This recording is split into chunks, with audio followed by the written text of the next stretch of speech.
primeira vez indo à Parada SP, eu já era a Glória Groove. E isso foi algo fora de série, porque até então, pra mim, a Parada SP era um evento, um grande evento que eu sabia que existia, que eu via pela TV, mas eu conhecia a Parada SP de perto, já em cima do trio, como Glória Groove. Eu não poderia deixar de passar aqui para falar com vocês, agradecer por esse dia super especial para mim, para milhões de pessoas que só querem amar e ser amado. Eu me orgulho de estar nessa parada linda, me orgulho de ser quem a gente é, de amar o amor da minha vida, com liberdade, com verdade. Eu me orgulho muito de ainda assim ter muita coragem de ser quem eu sou, trabalhar com o meu trabalho e usar o meu trabalho como plataforma para ajudar outras pessoas a serem e se encorajarem também.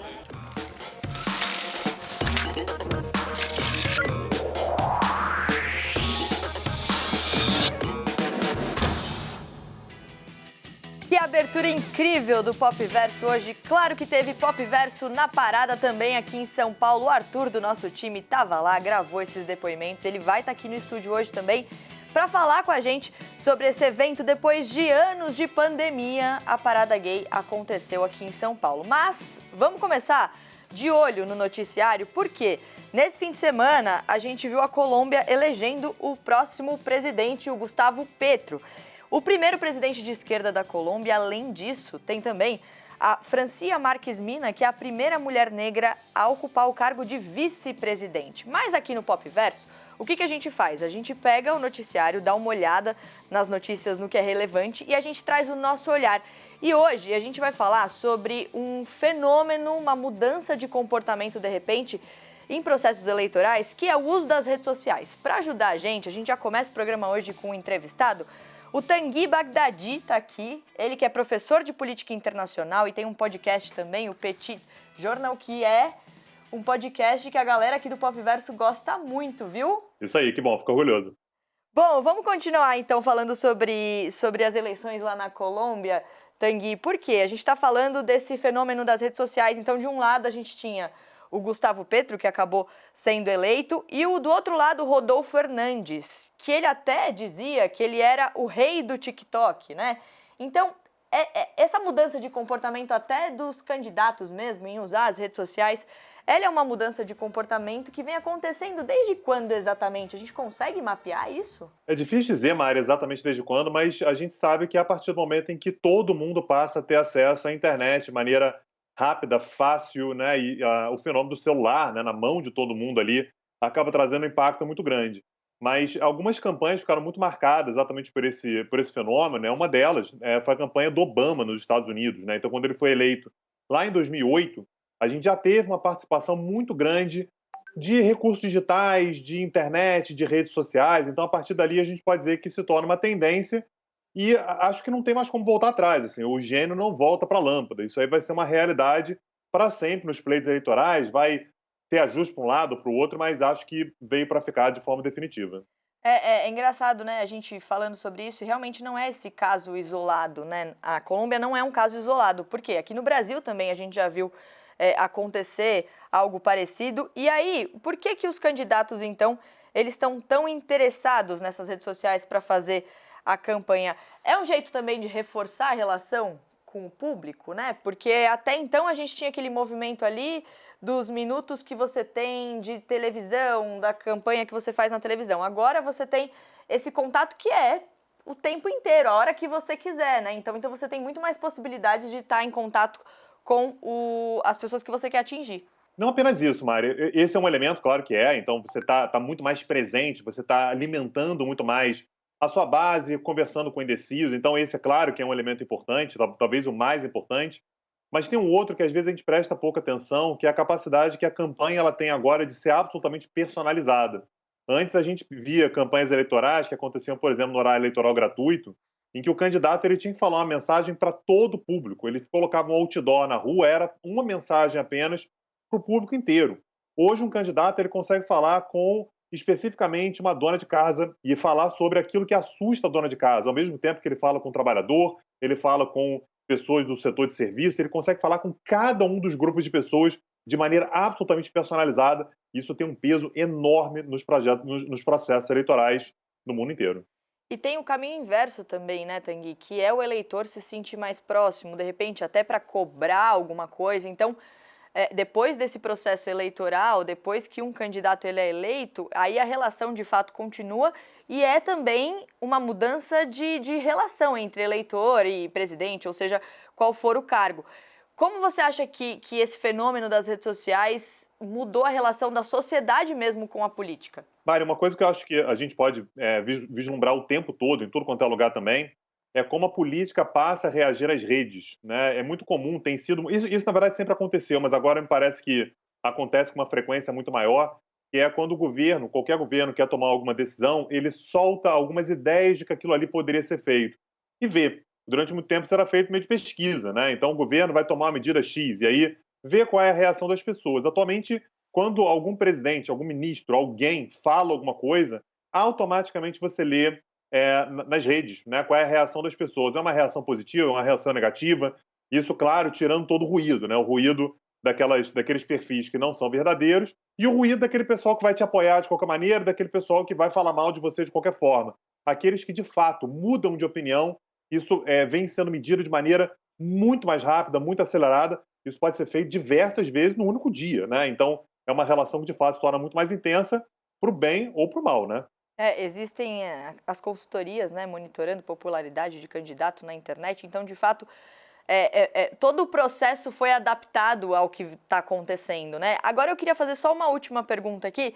Eu sei que é muito difícil fazer o exercício de futurologia, meu querido amigo Leandro Carnal dizia isso, mas, pela experiência que você tem, o que a gente pode esperar?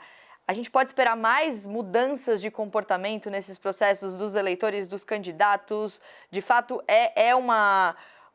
enfim, uma mudança que veio para ficar? É uma mudança que veio para ficar, mas agora vai haver mudanças dentro da mudança, né? Isso passa também, por exemplo, por um certo amadurecimento do próprio eleitor.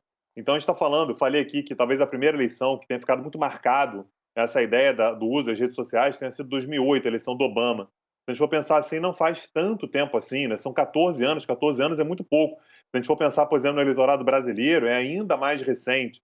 Então, com o passar do tempo, espero, né, aqui é uma expectativa para o lado positivo, é que o eleitor cada vez mais ele vai se acostumando com esse processo, ele vai amadurecendo a forma dele se relacionar com as redes, ele talvez já comece a prestar um pouco mais de atenção às fake news, né, notícias que claramente estão ali, que qualquer um pode olhar e falar assim, olha, isso aqui me parece falso, me parece tendencioso.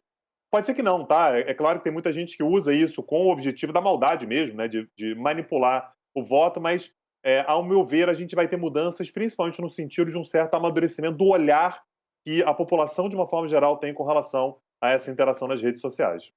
Muito importante você falar isso sobre as fake news, porque é isso, né? Aqui na CNN a gente sempre lembra de buscar fontes de informação confiáveis. Então, isso é muito importante, lembrando que a gente também está acompanhando todo o processo, veio acompanhando o processo eleitoral na Colômbia, então se você quiser saber mais informações sobre isso, é só continuar ligado na nossa programação, no site da CNN e aqui no Pop Verso também. Tanguy, obrigada, viu, pela participação, adorei a nossa conversa, volte mais vezes.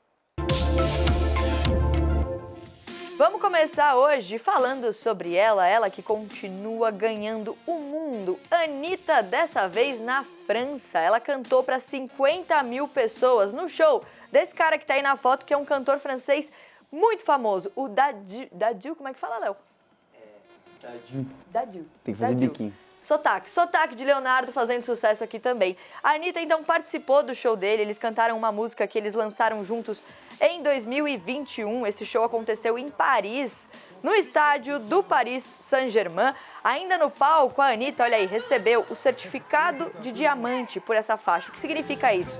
Que essa música foi vendida mais de 250 mil vezes na França. E ela, que não é boba nem nada, falou francês, contou que vem estudando francês e ela também, né, fala inglês, fala espanhol, enfim. A Anitta ganhando o mundo, nada novo, segue o jogo. Mudando de assunto, vamos falar também sobre outra pessoa que está conquistando cada vez mais espaço no mundo do esporte, Stephen Curry.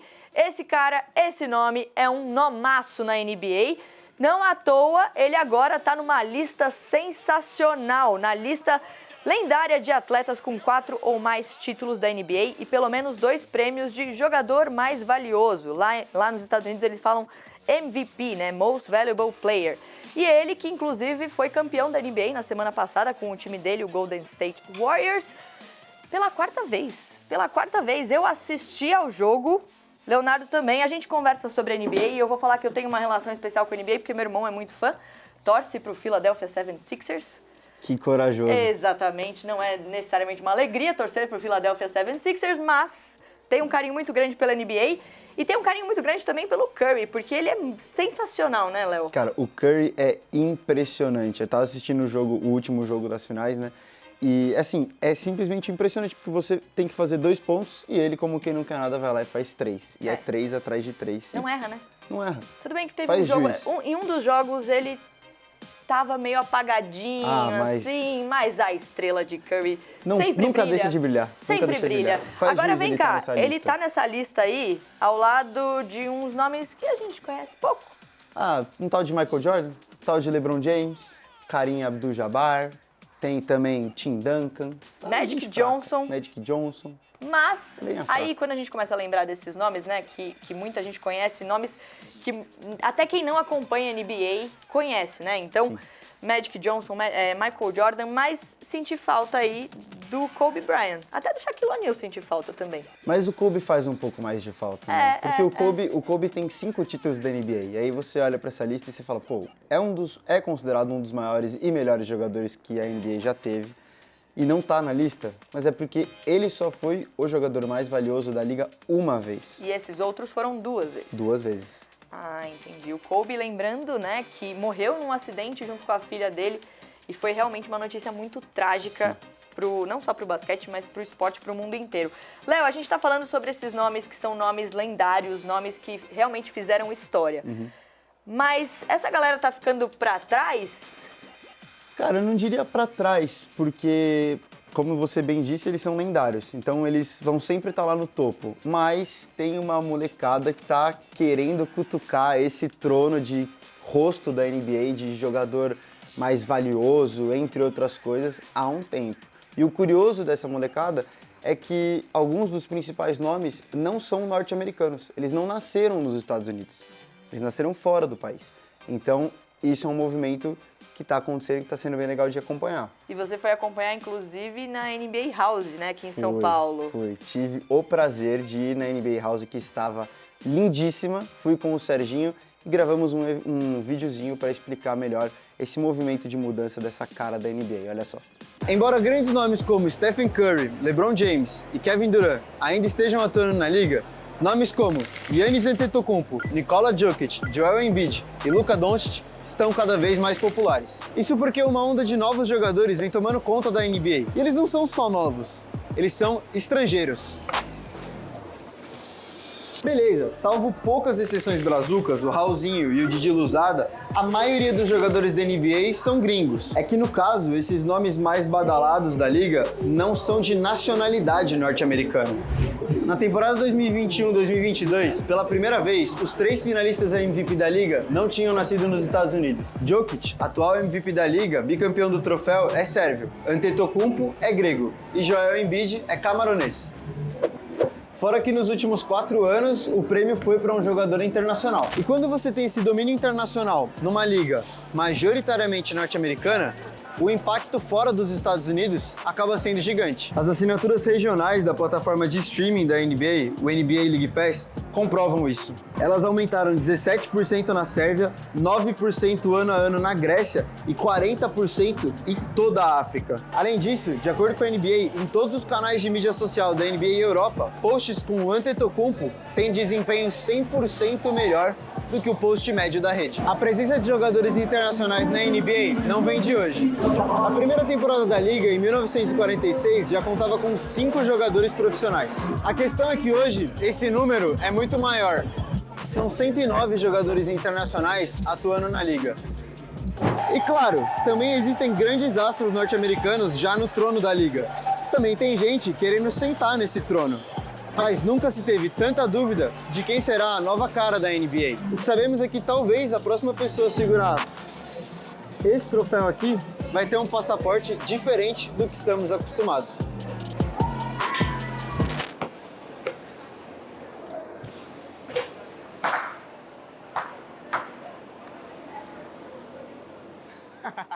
Vamos agora falar sobre a parada LGBTQIA+, que aconteceu aqui em São Paulo ontem. E realmente foi um evento de muita alegria, de muita felicidade. Depois de anos de pandemia, a parada aconteceu e reuniu muita gente. Reuniu, inclusive, a galera do Popverso. Porque o Arthur, que é do nosso time, ele estava lá, foi ele que fez as entrevistas com todo mundo e tal. Arthur, vamos lá então. A gente estava acompanhando, né, os momentos antes da parada, semana passada e tal. E a previsão era 3 milhões de pessoas, mas Isso, muito mais. Exatamente. Segundo a organização do evento, a parada recebeu cerca de 4 milhões de pessoas. Nossa, 1 milhão nas de ruas pessoas ontem. a mais. E você estava lá, a sua percepção é de que as pessoas de fato estavam assim, nossa, finalmente, que felicidade, que alegria tá aqui. Sim, exatamente. Ontem o clima aqui em São Paulo estava meio frio, né? E aparentemente isso não afastou as pessoas, né? Era um clima de festa, era um clima de alegria, mas também com bastante tom político ali entre os artistas, entre as pessoas que estavam acompanhando o evento. Que era inclusive o tema, né? Era inclusive o tema, exatamente. Era esse tom realmente mais político. Bom, agora falando sobre os artistas, a Luísa Sonza, que é uma artista extremamente bem-sucedida, uma artista que as pessoas adoram acompanhar. O que ela fez? Ela se apresentou na parada e ela doou o cachê dela. Vamos ver, o Arthur conversou com ela, né? Antes da parada também rolaram vários outros eventos e a gente conversou com ela em um desses eventos pré-parada e ela contou pra gente. Vamos ver. Na real, eu queria fazer de graça o show da parada. É um show que é especial, é um show que tem um valor muito mais importante, uma causa muito grande por trás. Eu já tinha feito de graça em 2019, queria fazer essa vez de novo, só que dessa vez todos os trios estavam patrocinados, né? Então, eu até tentei ver se dava pra colocar um trio meu, assim, lá, pra fazer de graça e tal. Mas aí não tinha como, então a melhor opção que eu achei foi pegar e doar o cachê que eu vou receber do patrocinador. E é isso, cara. É para a parada. Então é uma forma de eu contribuir para essa causa e para tanta gente que precisa. Enfim, é isso só, né? Valeu. Demais. Ela doou, então, para instituições, né, que ajudam a combater preconceito e discriminação, né? Isso, ela escolheu algumas instituições para doar esse cachê dela. Luísa, obrigada, viu? Ela é sensacional, né? Maravilhosa. Você estava de pertinho ali, você viu? Ela é Maravilhosa. sensacional. E eu vi um trechinho do show dela ali no trio, as pessoas enlouquecidas, é impressionante. Agora, Arthur, teve festa, teve esse tom político que você disse também, né? Que foi justamente o tema da parada, mas teve também protesto contra a violência? Isso, exatamente. A gente conversou com algumas mães que fazem parte de uma ONG que chama Mães pela Diversidade, que justamente reúne mães e pais de pessoas LGBTQIA+. E elas falaram pra gente a importância de estar num evento como a parada para falar sobre essa luta contra a discriminação e a importância da diversidade. Vamos ver, tô curiosa para ouvir as mães falando, vamos ver. Nós, saímos do armário junto com eles para defender a vida de cada um deles. Com vocês, a maravilhosa. Eu procurei as leis da minha cidade. Eu fui banida da minha família. Eu encontrei na mãe da diversidade carinho, acolhimento, amor. Sabe, eu não entendi absolutamente nada desse universo. E através das mães da diversidade, hoje eu estou aqui com muito orgulho pelo meu filho. Ele foi expulgado da família por ser gay. Gente do céu, é sério, é impossível não se emocionar com isso. Eu saí do armário junto com o meu filho. Isso, nossa, é tão poderoso isso, Arthur, que demais você dividir esse momento com essas mães que são inspiração para muita gente, de verdade. Sim, exatamente. E o mais legal de você ver na parada, né? A gente fala muito dos shows, a gente fala muito dos artistas, mas é um evento que reúne muita família. A gente conseguia ver crianças, pessoas mais velhas, todo mundo ali junto. E não só as pessoas LGBTQIA+. Então, Exato. Isso é muito importante de dizer, né? Quando a gente fala sobre um evento como esse, que é tão importante, que é um evento de liberdade mesmo, a liberdade que muitas vezes essas pessoas não sentem que tem, não necessariamente precisa ter só o público LGBTQIA+. Todo mundo pode apoiar, né, Arthur? Exatamente. Os antigos S, né, da sigla, os aliados, os simpatizantes, né? Eles também estavam lá. A gente conversou com a Thelminha Assis, que venceu o Big Brother 20, e ela falou pra gente sobre a importância do tema da parada, que era Vote com Orgulho. Vamos ver o que ela falou. Eu tô muito feliz em estar aqui na parada, mais um ano. Eu sou uma pessoa que sempre estive aqui como aliada. A minha mãe me trazia aqui e me mostrava a importância das pautas que são abordadas todos os anos. E esse ano a gente está falando da importância do voto, da importância de votar com orgulho, da importância de não eleger políticos que sejam coniventes com um país que mata a população LGBTQIA+. Então eu estou aqui com uma aliada e com muito orgulho nessa festa linda, que mais do que uma festa é um momento de lutar pelo amor e lutar pelos direitos e pelo respeito de amar. Nossa, eu me arrepiei do começo ao fim falando sobre esse assunto hoje, porque de verdade foi um evento que trouxe ali uma vontade que as pessoas estavam sentindo, né? Depois de anos de pandemia, sem parada. Então, Arthur, obrigada. Você que estava lá representando o time Pop Verso, todos do time Pop Verso aliados, sempre falando sobre isso. Então, obrigada, foi um trabalho incrível e volte mais vezes. Pode deixar. Valeu. Até mais, Mari. Ainda tem um tempinho pra gente falar sobre as notícias do dia. A gente fala sobre o Ezra Miller primeiro, ele que é um ator que fez o papel do Flash, um super-herói da DC. Só que parece que ele não vai mais ser o Flash, por quê? Os estúdios da Warner disseram que provavelmente vão tirar ele desse papel por causa das recentes polêmicas que ele vem se envolvendo aí. Ele foi preso 2 vezes esse ano, é acusado de assediar uma criança de 12 anos. Ele também se envolveu aí em uma polêmica com os pais de uma amiga dele, de uma conhecida dele recentemente, os pais dizendo que ele era uma má influência, relação abusiva, enfim. O nome dele, de fato, tá no noticiário, mas não de um jeito muito positivo. Então, pode ser que ele não volte mais como Flash, a não ser no primeiro filme que já foi gravado, ou seja, não dá para voltar atrás, e deve estrear em 2023. E a gente encerra hoje com o enterro do Internet Explorer. Pois é, gente. O Internet Explorer, aquele navegador que a gente usou por muito tempo, ele ganhou um túmulo. Olha aí na imagem. Esse túmulo foi feito lá na Coreia do Sul. É uma brincadeira de um engenheiro de software sul-coreano. Ele que fez isso gastou mais ou menos ali $330, se a gente converter aqui, R$1.700 para montar essa lápide aí. E aí ele escreveu que o Explorer foi, abre aspas, uma boa ferramenta para baixar outros navegadores. Achei afrontoso, lembrando que o Explorer teve aí uma vida de 27 anos. Agora a Microsoft pretende se dedicar a uma ferramenta mais ágil e que já existe, o Microsoft Edge. Tá ali, ó, até flores ele colocou. Achei curioso e é assim que a gente encerra o programa de hoje. Eu encerro nessa câmera aqui, junto com meu querido amigo Cerebelo. E eu lembro vocês que Pop Verso está no ar de segunda a sexta-feira, 8 da noite no YouTube, 11h30 da noite na tela da TV. Então a gente está em todo lugar, sempre com as notícias, curiosidades e informações e com o nosso olhar. Eu te espero amanhã. Um beijo.